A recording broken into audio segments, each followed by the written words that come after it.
رب أعوذ بك من همزات الشياطين وأعوذ بك رب أن يحضرون. لا حول ولا قوة إلا بالله العلي العظيم. حسبنا الله ونعم الوكيل، نعم المولى ونعم النصير. بسم الله الرحمن الرحيم. الحمد لله الذي هدانا لهذا وما كنا لنهتدي لولا أن هدانا الله. لقد جاءت رسل ربنا بالحق، ثم الصلاة والسلام والتحية والإكرام على سيدنا أبي القاسم محمد. اللهم صل على وآله الطيبين الطاهرين المعصومين المظلومين المنتجبين المنتخبين، واللعنة الدائمة الباقية على أعدائهم أجمعين من الآن إلى صباح يوم الدين. أما بعد، فقد قال رب العالمين: بسم الله الرحمن الرحيم. شهر رمضان الذي أنزل فيه القرآن هدى للناس وبينات من الهدى والفرقان، فمن شهد منكم الشهر فليصمه، ومن كان مريضا أو على سفر فعدة من أيام أخر. يريد الله بكم اليسر ولا يريد بكم العسر، ولتكملوا العدة ولتكبروا الله على ما هداكم ولعلكم تشكرون. اللهم صل على خدا سے التماس ہے ایک بار سورہ حمد اور 3 بار سورہ اخلاص کی تلاوت فرما کر رہبر معظم، مرد مجاہد، حامی مظلومین، ناصر مستضعفین، شہید سعید حضرت آیت اللہ العظمیٰ سید علی خامنائی حسینی کی روح کو اور جن مرحومین کو روزانہ فاتحہ پڑھوائی جاتی ہے ان کو اس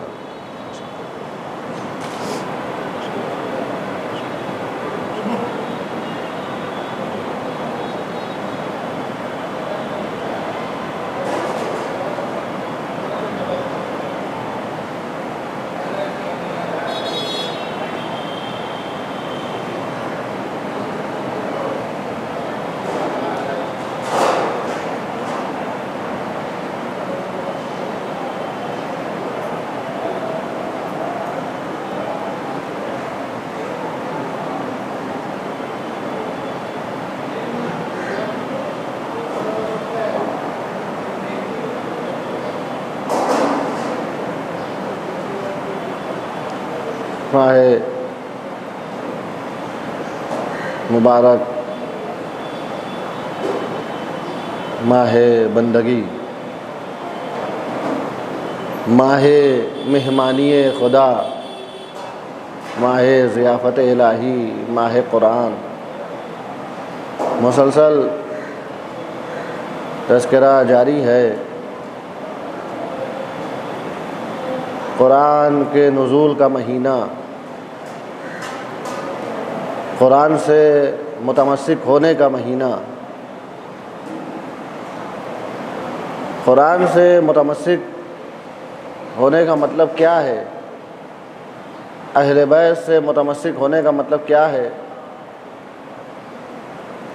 اپنی ہر سانس قرآن کی آیتوں پہ اور ان کے پیغامات پہ ڈھال دینا، اپنا ہر قدم مرضی الہی کے لیے اٹھانا۔ اہل بیت سے متمسک ہونے کا مطلب ہے کہ جیسے اہل بیت نے ہمیشہ مظلوموں کا ساتھ دیا، مستضعفین کا ساتھ دیا، جیسے اہل بیت نے سر کٹا دیا لیکن کبھی سر جھکایا نہیں۔ اگر اہل بیت سے متمسک ہے تو ہمارے اندر بھی یہ غیرت ہونی چاہیے، یہ حمیت ہونی چاہیے۔ آج جس مرد مجاہد کا روز شہادت ہے، پوری دنیا میں سوگ ہے، غم ہے، صرف وہ افراد خوشی منا رہے ہیں جو انسان نہیں ہیں، جو جانور ہیں جن کے سینے میں انسانیت کا دل نہیں ہے، وہ جو ہمیشہ مستضعفین کی مدد کرتا تھا، جو ہمیشہ قرآن کی آیتوں پر عمل کرتا تھا، اور شاید اسی لیے اس مہمانی خدا کے مہینے میں اسے اللہ نے اپنا مہمان بنا لیا، ابدی مہمان بنا لیا۔ ہمیشہ ہمیشہ کا جو شہید ہوتا ہے وہ خدا کے نزدیک مہمان خاص ہوتا ہے۔ وَلَا تَحْسَبَنَّ الَّذِينَ قُتِلُوا فِي سَبِيلِ اللَّهِ أَمْوَاتًا بَلْ أَحْيَاءٌ عِندَ رَبِّهِمْ يُرْزَقُونَ، وہ اللہ کے مہمان خاص ہوتے ہیں۔ اور چونکہ ماہ قرآن ہے، قرآن کی تلاوت کرنے والا تھا، قرآن پر عمل کرنے والا تھا، اس لیے اس مہینے میں اللہ نے مہمان بنایا جو نزول قرآن کا مہینہ ہے۔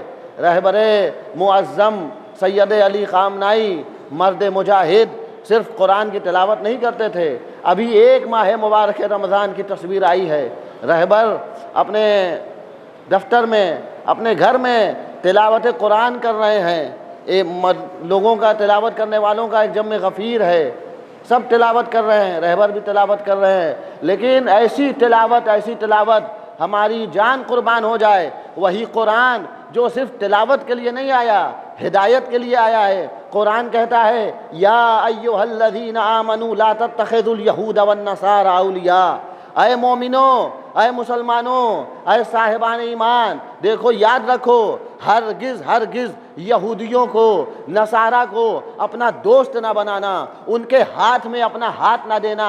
اب عالم اسلام ہمیں بتائے یہ آیت قرآن میں موجود ہے، لیکن عمل کرنے والا کون ہے؟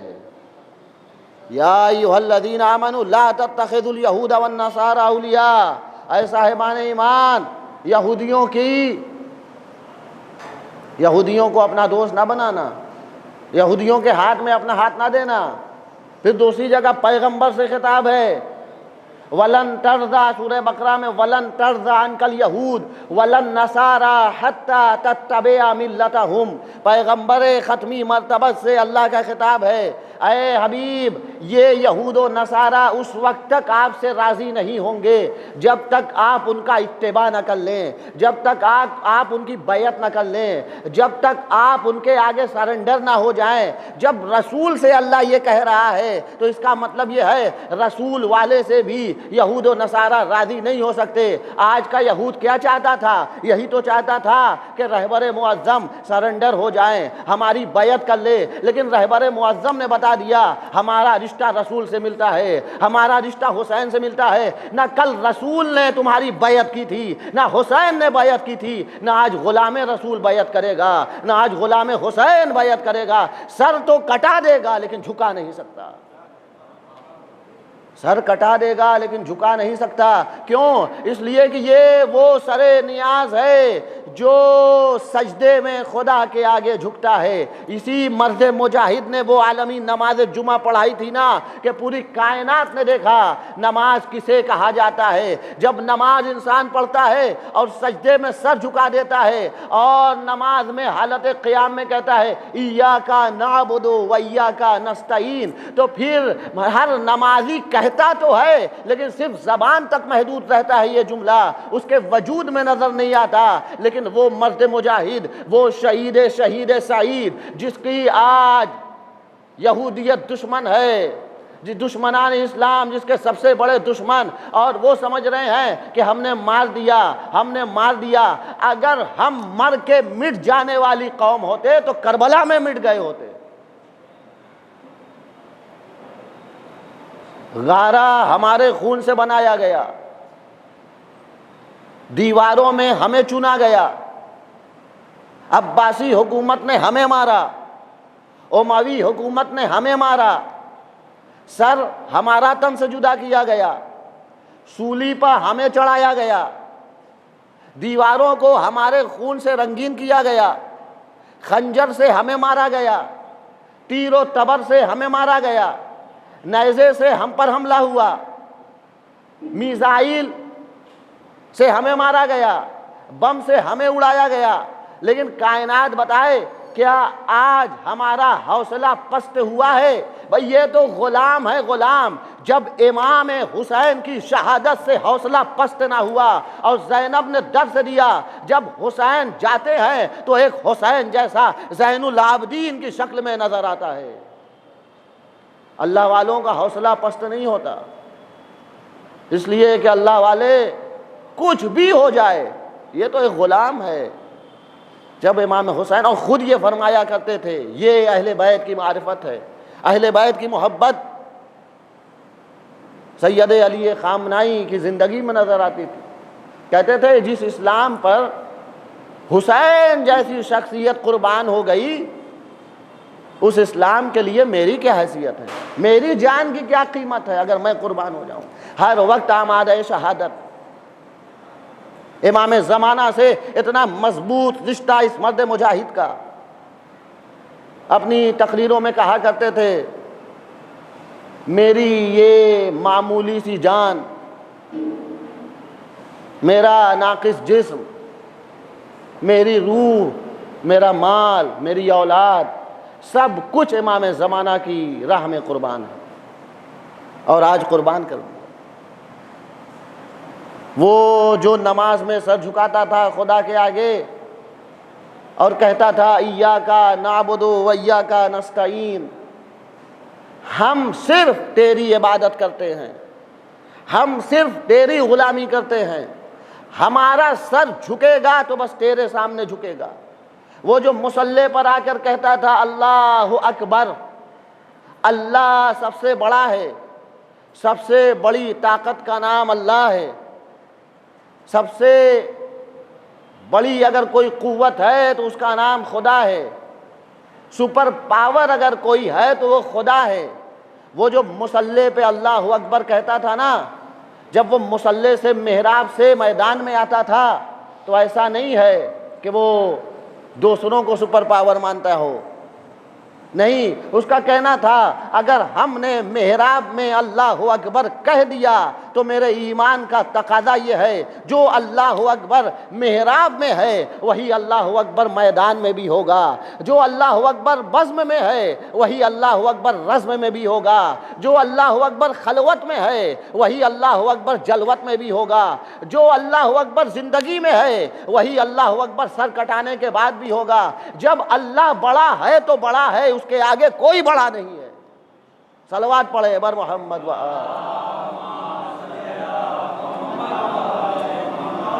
جب ہم نے کہہ دیا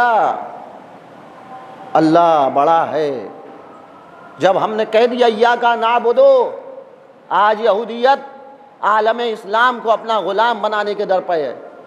یہ جو آج خوش ہو رہے ہیں یہ ان کے غلام ہیں، یہ ان کے اسیر ہیں، انہیں سمجھ میں نہیں آتا. آج نہ جانے کتنے ممالک اسلامیہ بیعت کر چکے ہیں. یہ بتائیے ماہ مبارک رمضان ہے نا، ان ممالک اسلامیہ میں بھی جو بیعت یہودیت کر چکے ہیں وہاں بھی قرآن کی تلاوت ہو رہی ہوگی نا؟ یقیناً تلاوت ہو رہی ہے. انصاف سے بتایا عالم اسلام، کیا ایسی تلاوت کا کوئی فائدہ ہے؟ قرآن میں پڑھو لا تتخذوا اليہود والنصارى اولیاء، تم قرآن میں تلاوت کرو اے مسلمانوں کہ یہودیوں کو نصرانیوں کو اپنا دوست نہ بنانا، لیکن ہر وقت ان کی غلامی کرتے نظر آؤ، ہر وقت ان کی بیعت کرتے نظر آؤ، تو ایسی تلاوت کا فائدہ کیا ہے؟ شاید انہی تلاوت کرنے والوں کے لیے قرآن نے کہا ہے ربا تعلی القرآن القرآن یتلو والقرآن یلعنو، کتنے قرآن کی تلاوت کرنے والے ایسے ہیں جو قرآن کی تلاوت کرتے ہیں قرآن ان پہ لعنت کرتا ہے. ربا تعلی القرآن یتلو القرآن والقرآن یلعنو، کتنے ایسے قاری قرآن ہیں تلاوت کرتے ہیں. بھائی تم پڑھ رہے ہو کہ لا تتخذوا الیہود والنصارى،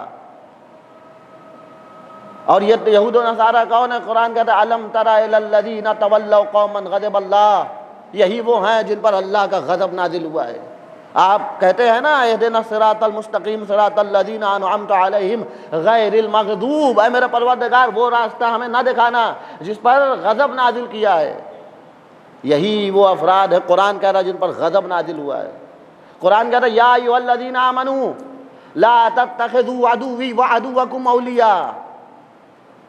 یہ یہود سے دوستی کو اللہ نے کیوں منع کیا ہے؟ کہا اس لیے کہ یہ تمہارے بھی دشمن ہیں، میرے بھی دشمن ہیں. لَتَجِدَنَّ أَشَدَّ النَّاسِ عَدَاوَةً لِلَّذِينَ آمَنُوا الْيَهُودُ. قرآن کہتا ہے مسلمانوں کا سب سے بڑا دشمن یہودی ہے. لیکن مسلمان اپنے دشمن کو پہچان نہیں پاتے. آج بھی سوشل میڈیا اٹھائیے، ایسے ایسے خبیث افراد ہیں جو خوشی منا رہے ہیں، خوشی کا اظہار کر رہے ہیں. ایسے ایسے افراد ہیں جو اپنی نسل کا پتہ دے رہے ہیں. اگر آج یہ مسلمان غلام امام حسین کی شہادت پر خوشی نہ مناتے تو شاید ہمیں سمجھ میں نہ آتا کہ امام حسین کی شہادت پر کیسے بنو امیہ نے خوشی منائی تھی. ہم یقین نہ کر پاتے. زیارت عاشورہ میں پڑھتے ہیں نا، فرحت بہی آل زیاد. عاشورہ وہ دن ہے جس دن آل زیاد نے، آل امیہ نے خوشی منائی ہے. یہ اپنا شجرہ بتا رہے ہیں، ہم اپنا شجرہ بتا رہے ہیں. ہم حسین والے ہیں، جب کوئی شہید ہوتا ہے نا تو غم مناتے ہیں. ہم حسین والے ہیں، جب کوئی اسلام کے لیے قربان ہوتا ہے نا ہم اس کا احسان مانتے ہیں. لیکن جو خوشی منا رہے ہیں وہ امیہ کی نسل سے ہیں، وہ بنو امیہ ہیں. اللہ اللہ، آج رہبر اسلام کے لیے پورا جہان سوگوار ہے. شیر تھا، مرد مجاہد تھا، ضعیفوں کی مدد کرتا تھا، مجاہد تمام مظلومین جہان کا مددگار تھا. کیوں نہ ہو؟ اس لیے کہ وہ جو سب سے بڑا مظلوم کائنات کا حسین ہے نا، اس سید مظلوم کا خادم تھا، اس کا نوکر تھا، اس کا غلام تھا. اللہ اللہ، اے رہبر اسلام تم پر ہمارا لاکھوں سلام ہو. امام حسین کے پاس جب جائیے گا نا ہم غلاموں کا سلام کہہ دیجئے گا. ارے وہی حسین جو کربلا کے میدان میں یکو تنہا ہو گیا. اجرکم اللہ، اجرکم اللہ. ہم اپنے غم کا اندمال غم کربلا سے کرتے ہیں. یقیناً یہ ایسا خلا ہے، یہ ایسا غم ہے جس کا مداوع نہیں ہو سکتا، لیکن ہاں سامنے کربلا موجود ہے. ارے حسین یکو تنہا ہے، اپنا گھر بار لٹا چکے ہیں، اس نے بھی اپنا گھر بار لٹایا ہے. آپ دیکھیے خبریں آ رہی ہیں، پوتی بھی ماری گئی، پوتے بھی مارے گئے، بیٹی بھی، بہو بھی، اور کئی افراد خانہ مارے گئے ہیں. حسین نے بھی اپنا گھر لٹا دیا تھا. اللہ اللہ، میں کہوں گا اے رہبر ایران، آپ کو مارا گیا، ماہ رمضان میں مارا گیا، لیکن آپ کو 12 ضربوں میں کند خنجر سے تو قتل نہیں کیا گیا. ہائے حسین، کربلا کا میدان. حسین جب پشت فرس سے زمین پر آئے نا، اولاً تو جب تک پشت فرس پہ تھے کسی نے نیزے سے مارا، کسی نے خنجر سے مارا، کسی نے تیر سے مارا، کسی نے تلوار سے مارا. ارے جس کے پاس کچھ نہ تھا وہ غریب زہرا کو کربلا کی گرم خاک سے مار رہا تھا. زخم حسین پر کربلا کی خاک گرم ڈالتا تھا. لیکن ایک وقت وہ آیا، حسین پشت فرس پہ سنبھل نہ سکے. حسین ایک مرتبہ پشت فرس سے زمین پر آئے، ظالم آگے بڑھا، کند خنجر لیا. اللہ اللہ، اسلام میں شریعت محمدی میں حکم ہے کہ اگر جانور کو بھی ذبح کرو نا تو چھری تیز کر لو تاکہ زیادہ تکلیف نہ ہو. اللہ اللہ، ارے یہ کیسے مسلمان تھے؟ یہ یہودی کی بیعت کرنے والے مسلمان تھے. اپنی چھری کو کند کیا. حسین کا گلا، ارے سوکھا گلا تھا. اے روزہ دارو، اتنا سوکھا گلا تھا، چھری چل نہیں رہی تھی. 12 ضربوں میں حسین کا سر تن سے جدا ہوا. فرات کا پانی نہ اچھلا. منادی کی ندائی، الا قد قتل الحسین بکربلا، الا قد ذبح الحسین بکربلا. سید سجاد یتیم ہو گئے، زینب بن بھائی کی ہو گئی. انا للہ و انا الیہ، رضا بقضائہ و تسلیما لامرہ.